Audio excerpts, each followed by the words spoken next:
del poema Víctimas de Marcela Barrientos. La fuente que tenemos es justamente ese texto que, bueno, desmenuza el poema, busca su significado más profundo, ¿no? Exacto. Y nuestra misión aquí es, bueno, extraer la esencia de ese análisis, entender no solo qué dice el poema sobre la violencia de género, sino cómo este texto en particular interpreta esa denuncia. Claro. La denuncia hacia la respuesta, o quizá la falta de respuesta, de las instituciones. Se dice que el poema es como un lamento y una protesta a la vez. A ver cómo se arma eso. Sí, y el análisis lo subraya desde el inicio, ¿eh? Habla de un tono que mezcla por un lado indignación y por otro un dolor muy profundo. Ajá. La voz poética, que se identifica clarito como mujer, no se pone solo como una víctima más, sino como testigo de una injusticia que se siente, bueno, universal. Y es interesante eso que dices, porque el análisis insiste en que no se trata solo de actos violentos aislados, ¿verdad? Precisamente. Ese es un punto central que rescata el análisis. El poema ve la violencia de género como un problema sistémico, algo estructural, digamos. Claro. Y desde ahí, claro, lanza una crítica muy directa a la ineficacia de las autoridades, a esa falla en el sistema que debería, en teoría, proteger. Entiendo. Lo potente, creo yo, es cómo conecta esa violencia individual, ese caso particular, con un fracaso institucional que es mucho más amplio. Y esa idea de universalidad, de que no es algo aislado, se refuerza rápido en el poema, según el análisis. ¿Menciona algo de la primera estrofa? Así es. El texto crítico destaca cómo el poema, de entrada, choca con esa idea errónea de que este tipo de violencia es cosa de otras culturas, nada más. Ah, sí, menciona específicamente esa creencia de que solo las mujeres musulmanas son víctimas. El análisis lo lee como una afirmación del poema. Esta violencia es inhumana, es global, ya. Y ataca la integridad de la mujer en cualquier parte. Es como decir, esto nos toca a todas, ¿eh? Rompe esas barreras desde el principio.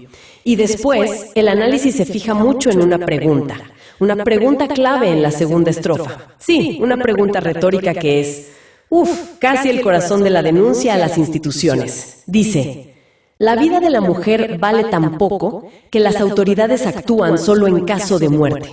Fuerte. Muy fuerte. Y el análisis lo dice claro. Esto no busca una respuesta, es una acusación directa. Claro. Denuncia la pasividad del Estado.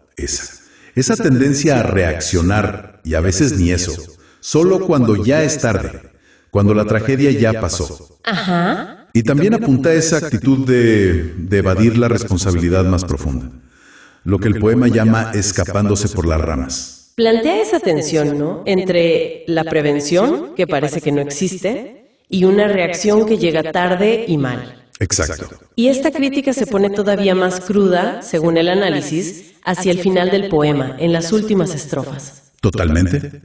Ahí el análisis describe lo que llama un doble calvario. Es una imagen muy potente de lo que vive la víctima. ¿Doble calvario? ¿Y a qué se refiere? Bueno, primero está la violencia directa, la del agresor, que el poema relaciona con amores enfermizos. Pero luego, y aquí la crítica institucional es feroz, viene la segunda victimización. ¿La segunda? Sí, el choque con instituciones inoperantes. ¿Y cómo describe el análisis esa inoperancia? Porque suena bastante gráfico. Y lo es. Menciona una rueda de actuaciones desprolijas, esa imagen de un mecanismo fallido, ¿sabes?, que da vueltas sin sentido. Una rueda. Sí, habla de la pérdida de pruebas, de los miles de caminos burocráticos que no llevan a ningún lado. Básicamente, el análisis interpreta que el poema describe un sistema que, en lugar de ayudar, lo que hace es desgastar, obstruye la búsqueda de justicia. Es casi como una segunda agresión, pero de quien debería proteger. Una revictimización institucionalizada, podríamos decir, si seguimos la línea del análisis. Eso mismo. Y la consecuencia de todo esto, bueno, es previsible, pero no deja de ser terrible: la impunidad. El análisis lo subraya como el resultado directo, el final de esta cadena de fallos. Claro. Las familias, las víctimas que sobreviven, se quedan sin una condena certera, sin un cierre. Ni judicial ni emocional realmente. El dolor se queda ahí. Exacto, no se resuelve, se inquista, se perpetúa justamente por esa falta de respuesta efectiva del sistema. Si ves el cuadro completo que pinta el análisis, es un ciclo de injusticia que se retroalimenta por la inacción que describe el poema. Entonces, resumiendo un poco la lectura que hace este análisis, el poema Víctimas no es solo una queja, digamos. Es un llamado de atención muy potente. Sí. Funciona como una denuncia en dos niveles, ¿no? Exacto. Por un lado, la violencia machista, directa, cruda. Y por otro, y casi con más énfasis según este análisis, la negligencia de las instituciones. La que permite que todo siga igual. Esa misma. La que, por acción o por omisión, permite que esa violencia pase y quede sin castigo real efectivo. El análisis resalta la urgencia que transmite el poema, esa necesidad imperiosa de un cambio de verdad, profundo. Ajá. No alcanza con lamentarse, hay que transformar las estructuras para que protejan, de verdad. Nos deja pensando, sin duda, sobre todo en esa maquinaria institucional fallida.